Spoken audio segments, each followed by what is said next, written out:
Министерке, генералниот секретар на НАТО Столтенберг денеска беше далеку попрецизен во однос на процедурата која што очекува Македонија во наредниот период. Тој спомна и преговори за членство, за пристапување во алијансата, спомнуваше некои рокови. Кои се вашите очекувања дека Македонија може да заврши таа, да кажеме, тој дел од процедурата која што е веќе може би се нарекува како формален дел од постапката? Големата одлука или големата порака која што ја упати денеска генералниот секретар е дека во јули месец на овој самит на НАТО во Брисел можеме да очекуваме да се исправи неправдата од 2008 година. Тоа што не успеавме да го добиеме во 2008 во Букурешт, поканата за НАТО, ќе ја добиеме во јули во Брисел. Се разбира дека процесот за зачленување во НАТО, како и за кај другите држави, трае одреден временски период. Во случајот со Албанија и Хрватска траеше нешто повеќе од една година, во случајот со Црна Гора траеше година и половина. Таа процедура е пропишана и трае за сите последни, важи за сите последни проширувања на алијансата. Она што го најави генералниот секретар е дека очекува многу брзи преговори, кои што ќе траат практично неколку месеци. И тоа значи дека на самиот крај на оваа година или на почетокот на 2019 Македонија ќе почне да учествува на сите средби на НАТО, речиси како полноправна членка, а дека членството ќе дојде кога целата ратификација на договорите ќе заврши во 29 земји членки. Меѓутоа, велам, важната порака е дека оваа година во јули Македонија ќе ја добие поканата, очекуваме и ќе работиме следната година да го заокружиме целиот процес и да станеме полноправна членка. Се очекуваат ли или може ли да има некакви проблеми во процесот на преговори? Не очекувам никакви проблеми заради тоа што ние преговорите практично ги водиме и во изминатава година. Она што го правевме на стратешкиот одбранбен преглед, она што го правевме кога доаѓаа НАТО експертите во Македонија или кога доаѓаа нашите тимови овде во Брисел, беше вистинската подготовка. Еден дел од обврските кои што ги превземавме и предходно, ќе треба да ги реализираме во следните неколку месеци, меѓутоа и според зборовите на представниците на НАТО, ниту тие, ниту ние очекуваме некакви проблеми. Она што политички ќе биде важно во овој период е се разбира да имаме успешен референдум, успешен процес на уставни измени, за да сите земји членки потоа го ратификуваат договорот за членство во НАТО. Ако работите кај НАТО се почисти, во делот на Европска унија се малку покомплицирани. Премиерот толкува дека Македонија има добиено датум. Точно во заклучоците дека се споменува јуни 2019, но исто така се споменува и потребата од нов извештај на комисијата и од нова одлука на Советот на Унијата. Македонија и пред да дојде извештајот на Европската комисија многу јасно кажа дека домашните реформи кои што ги спомнува Европската унија, правосудство, реформи во администрацијата, реформи во разузнавачките служби, системот на прислушкување, медиумите и така натаму, сите тие реформи пред се им ги должиме на своите граѓани. Кога Европската унија ќе излезе со очекувањето дека во Македонија мора да има пресуди за случаите на криминал и корупција, ние знаеме дека тоа уште повеќе го посакуваат нашите граѓани, а не само Европската унија. Така што сметам дека тоа ќе биде само подкрепа и поттик за фокусирање на оние реформи кои што треба да ги продолжиме. И дека тоа ќе биде на некој начин не притисок, меѓутоа исто така поддршка на парламентот, на судството, на владата да продолжат и да го испорачаат на граѓаните тоа што им го ветиле и тоа за што се платени.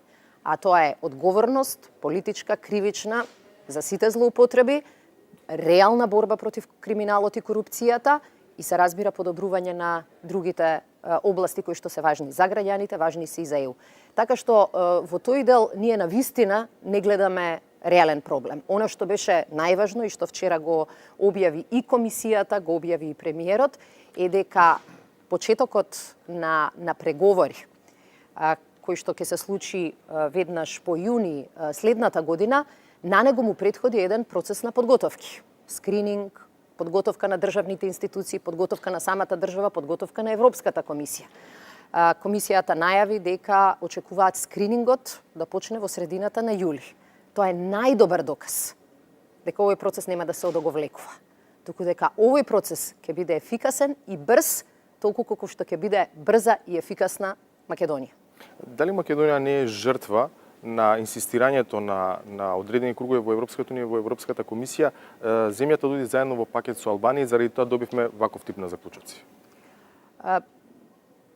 Мислам дека е тешко да се префрла дебатата на поле на полувистини и полушпекулации. Она што е точно е дека во период кога Европската унија се соочува со големи дилеми и различни позиции во поглед на некои суштински прашања, од типот на продлабочување на унијата, од типот на финансиските и монетарни унии, од тип на битката против мигрантите, во таква ситуација мали држави како Македонија знаат да бидат поставени меѓу чеканоти на ковалната. Фокусот е на други теми, големите несогласувања се на други теми, но потешко им е на земјите членки да постигнат договор по прашањата како што е проширувањето. И тоа имаше одредено влијание. Вие ги чувте изјавите, особено од Франција, кои што доаѓаа, дека не се противат на проширувањето, не се противат на Македонија, немаат забелешки во поглед на подготвеноста на Македонија, но сметаат дека Унијата прво треба да си ја заврши дел од домашната задача, пред повеќе да ги отвори вратите кон други земји членки. Знаете како, носењето одлуки во светот не е фер секогаш. И малите држави затоа не смеат да ги испуштат историските шанси тогаш кога ќе им бидат ставени пред нив. Тоа се однесуваше 2008 за НАТО, ја испуштивме таа шанса. Тоа се однесуваше од 2009 на ЕУ, ја испуштивме таа шанса.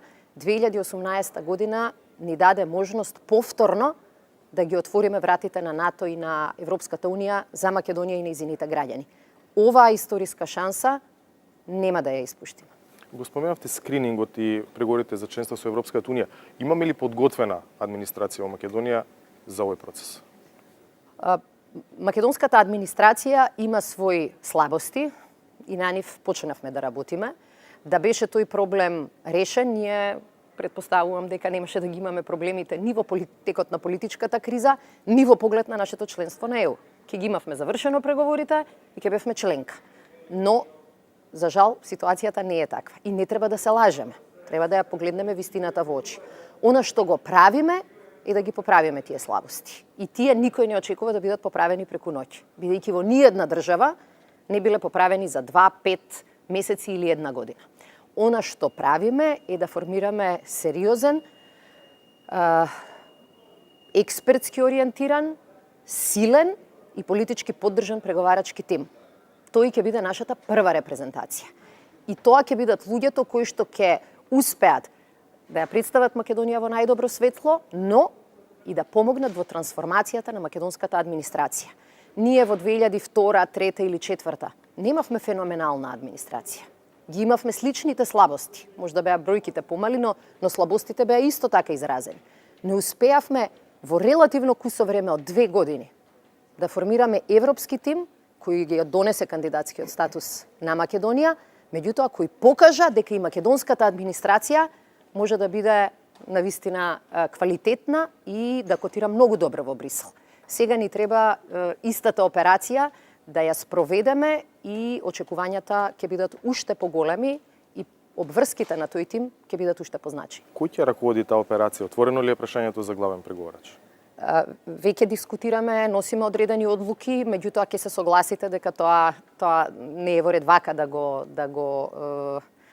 го отворам како прашање јас, посебно не во НАТО, но работи владата навистина посветено на таа тема и јас очекувам дека во текот на јули месец јавноста ќе има прилика да види како изгледа вистински македонско-европски тим.